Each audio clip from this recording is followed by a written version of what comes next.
Welcome to Khadija Talimwali YouTube channel. معاشرے میں عام طور پر ایک بات بہت یقین سے کہی جاتی ہے کہ اگر عورت تعلیم یافتہ ہے، پیسے کما رہی ہے اور معاشی طور پر خود مختار ہے تو وہ بالکل محفوظ ہے۔ بالکل، لوگ یہی سمجھتے ہیں۔ ہاں، یعنی فائنانشل انڈیپینڈنس کو، مالی خود مختاری کو ایک ایسی مضبوط ڈھال سمجھا جاتا ہے جو گھر کے اندر ہونے والے ہر قسم کے تشدد کو روک سکتی ہے۔ صحیح۔ ہمارا عام تصور یہی ہے کہ طاقت پیسے سے آتی ہے اور جس کے پاس پیسہ ہے اس پہ ظلم نہیں ہو سکتا، لیکن ذرا سوچئے، اگر یہ ڈھال ہی اچانک کسی عورت کے لیے سب سے بڑا خطرہ بن جائے تو؟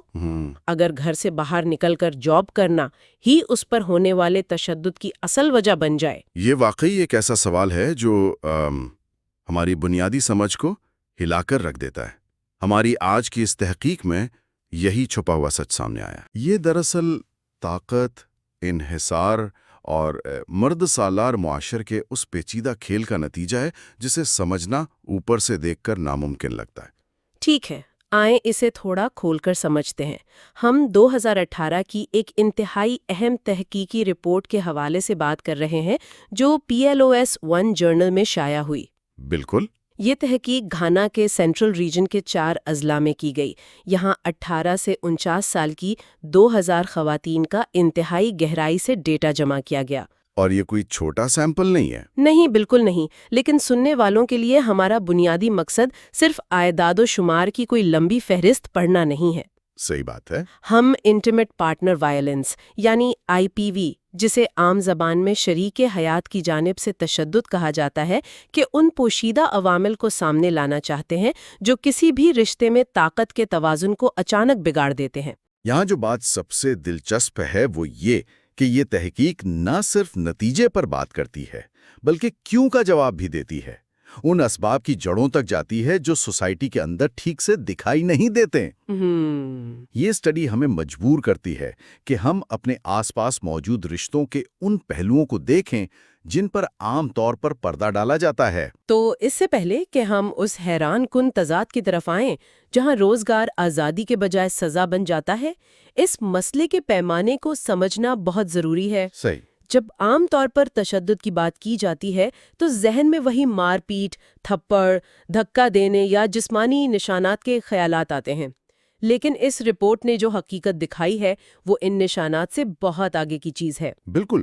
اور ڈیٹا کیا کہتا ہے؟ ڈیٹا کے مطابق تقریباً 50.9% خواتین نے اپنی زندگی میں کبھی نہ کبھی IPV کا سامنا کیا ہے۔ باپ رے! ہاں، یعنی یہ کوئی چھوٹا نمبر نہیں ہے، یہ پریکٹیکلی آدھی آبادی کی کہانی ہے۔ اور اگر مخصوص طور پر پچھلے 12 مہینوں کا پچھلے 1 سال کا جائزہ لے تو 34% خواتین اس کا شکار ہوئیں۔ ہر 3 میں سے 1۔ صحیح کہا، ہر 3 میں سے 1۔ ان میں سے 21.4% نے جسمانی یا جنسی تشدد برداشت کیا، لیکن جو چیز سب سے زیادہ غور طلب ہے وہ جذباتی اور معاشی تشدد کے اعداد و شمار ہے۔ وہ کتنے ہیں؟ تحقیق بتاتی ہے کہ 24.6% خواتین جذباتی تشدد اور 7.4% معاشی تشدد کا شکار ہوئیں۔ مجھے اس معاشی اور جذباتی تشدد والی بات پر واقعی سوچنے پر مجبور ہونا پڑا۔ یہ بالکل ایک آئس برگ کی طرح ہے نا؟ آئس برگ، وضاحت کریں۔ یعنی برف کا توڑا۔ جسمانی تشدد وہ حصہ ہے جو پانی سے باہر نظر آتا ہے، مار پیٹ دکھتی ہے، لیکن جذباتی اور معاشی تشدد وہ بڑا حصہ ہے جو پانی کے نیچے چھپا ہوتا ہے۔ بہت اچھی تشبیہ ہے۔ لیکن میرا ایک سوال ہے، جذباتی تشدد کو ماپنا کتنا مشکل ہے؟ مطلب سوسائٹی میں سے اکثر ذاتی مسئلہ سمجھ کر چھپایا جاتا ہے، لوگ رپورٹ ہی نہیں کرتے۔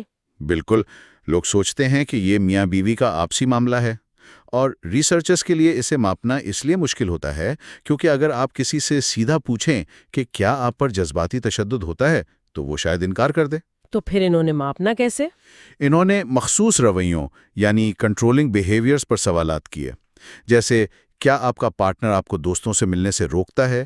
کیا آپ کو ہمیشہ بتانا پڑتا ہے کہ آپ کہاں جا رہی ہیں؟ اچھا، ڈائریکٹ ایکشنز کے بارے میں پوچھا؟ ہاں، کیا وہ آپ کو بار بار ذلیل کرتا ہے؟ یہ وہ افعال ہیں جو کنٹرول قائم کرنے کے لیے کیے جاتے ہیں، اور یہاں سے وہ چھپا ہوا آئس برگ سامنے آتا ہے۔ یہ واقعی دلچسپ اور ڈراونا دونوں ہے۔ اعداد و شمار دیکھنے کے بعد اب سوال پیدا ہوتا ہے کہ اس کی جڑیں کہاں ہیں؟ یہ سب شروع کہاں سے ہوتا ہے؟ اس کے لیے ہمیں ان خواتین کے بچپن کی طرف دیکھنا ہوگا۔ بچپن یعنی cycle of violence? Exactly. Report واضح طور پر بتاتی ہے کہ جن خواتین نے بچپن میں اپنی ماں کو تشدد کا شکار ہوتے دیکھا، ان میں بڑی ہو کر IPV کے شکار ہونے کے امکانات تقریباً دگنے ہو گئے۔ دگنے؟ Wait really? ہاں، اسپیسیفکلی 1.98 گنا۔ اور بات یہاں ختم نہیں ہوتی۔ بچپن میں جنسی زیادتی یعنی چائلڈہڈ سیکشل ابیوز کا سامنا کرنے والی خواتین میں بھی IPV کا خطرہ 46% زیادہ تھا۔ اوہ واو۔ اور نیگلیکٹ یعنی بچپن میں نظر انداز کیے جانے کے واقعات بھی 64.3% خواتین نے رپورٹ کی ہیں۔ تو ان سب کا مطلب کیا ہے؟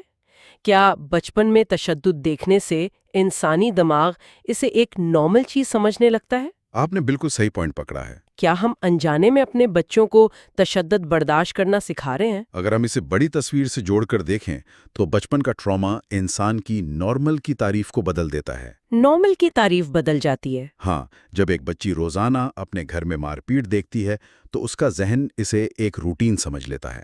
اسے لگتا ہے کہ رشتوں میں یہی ہوتا ہے۔ یعنی اس کا دماغ خطرے کی گھنٹی بجاتا ہی نہیں ہے؟ بالکل، یہ نارملائز ہو جاتا ہے، جو کہ سوسائٹی کے لیے ایک بہت خطرے کی گھنٹی ہے۔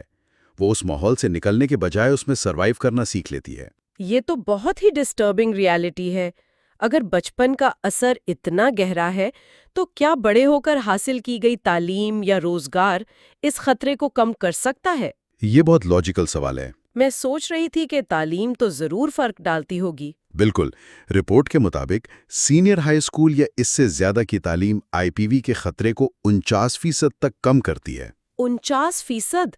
یہ تو امید افزا بات ہے۔ ہاں، کیونکہ تعلیم سے عورت میں سیلف کانفیڈنس آتا ہے، اسے اپنے حقوق کا پتہ چلتا ہے اور اس کی بہتر فیصلہ سازی کی صلاحیت بڑھتی ہے۔ تو تعلیم تو تحفظ دے رہی ہے، لیکن یہاں آ کر بات واقعی بہت دلچسپ ہو جاتی ہے۔ اور حیران کن بھی۔ ہاں، جب بات روزگار یعنی امپلائمنٹ کی آتی ہے، ہم نے شروع میں بات کی تھی کہ امپلائمنٹ تو عورت کو طاقتور بناتی ہے۔ عام طور پر یہی سمجھا جاتا ہے۔ WHO کی عام تحقیقات بھی یہی کہتی ہیں۔ لیکن اس مخصوص سٹڈی میں یہ سامنے آیا کہ جو خواتین پچھلے 12 مہینوں میں برسر روزگار تھیں، ان میں IPV کا خطرہ کم ہونے کے بجائے زیادہ تھا۔ اور یہی اس رپورٹ کا سب سے بڑا تضاد ہے۔ تو پھر نوکری کرنے والی عورت پر تشدد کا خطرہ کیوں بڑھ رہا ہے؟ کیا یہ مرد کے غرور، اس کی پیٹریارکل ایگو پر چوٹ لگنے کا نتیجہ ہے؟ آپ نے اس کی نبض پکڑ لی ہے۔ اس تضاد کو سمجھنے کے لیے ہمیں پاور ڈائنامکس کو دیکھنا ہوگا۔ صحیح۔ پیٹریارکل یعنی مرد سالار معاشروں میں مرد کی آئیڈینٹی اس کے کمانے والے کردار پر مبنی ہوتی ہے۔ وہ پرووائیڈر ہوتا ہے۔ بالکل، بچپن سے یہی سکھایا جاتا ہے انہیں۔ جب عورت کمانے لگتی ہے اور خاص طور پر جب وہ فائنینشل طور پر آزاد ہونے لگتی ہے تو مرد کو اپنا کنٹرول خطرے میں محسوس ہوتا ہے۔ یعنی اسے لگتا ہے کہ اس کی ضرورت ختم ہو رہی ہے۔ ایگزیکٹلی۔ اسے لگتا ہے کہ اب یہ میری محتاج نہیں رہی، اور وہ اس کنٹرول کو واپس حاصل کرنے کے لیے تشدد کا راستہ اپناتا ہے۔ یہ تو عجیب ہی الجھن ہے۔ عورت اپنی بہتری کے لیے کام کر رہی ہے، لیکن اسے اپنے ہی گھر میں خطرہ پیش آ رہا ہے۔ اس میں اور بھی عوامل ہیں، جیسے مرد پارٹنر کا شراب نوشی کرنا۔ رپورٹ کے مطابق الکوہول یوز اس خطرے کو 2.65 گنا بڑھا دیتا ہے۔ 2.65 گنا؟ یعنی تقریباً 3 گنا زیادہ رسک۔ ہاں، اور مرد کا خواتین پر مسلسل کنٹرول رکھنا۔ ایک اور دلچسپ وجہ پارٹنر کی بے وفائی کا ڈر بھی ہے۔ بے وفائی کا ڈر؟ مطلب انفیڈیلٹی فیئر؟ جب عورت گھر سے باہر جاتی ہے، جاب کرتی ہے، نئے لوگوں سے ملتی ہے، تو مرد کے اندر یہ انسیکیور فیلنگ پیدا ہوتی ہے کہ وہ کسی اور کے ساتھ انوالو ہو سکتی ہے۔ تو وہ اسے جاب چھوڑنے پر مجبور کرنے کے لیے یا کنٹرول میں رکھنے کے لیے وائلنس یوز کرتا ہے۔ بالکل۔ ان خواتین کی طرف جا رہا ہے جو پہلے سے ہی کسی مجبوری کا شکار ہیں۔ آپ کمزور طبقے کی بات کر رہی ہیں۔ ہاں، جیسے رپورٹ میں فزیکل معذوری یا ڈسیبلٹی کا ذکر ہے۔ یہ واقعی اس اسٹڈی کا ایک بہت ہی دردناک پہلو ہے۔ جن خواتین کو کوئی فزیکل معذوری تھی، ان میں IPV کا خطرہ عام خواتین کے مقابلے میں 2.30 گنا زیادہ تھا۔ یعنی ڈبل سے بھی زیادہ؟ ہاں،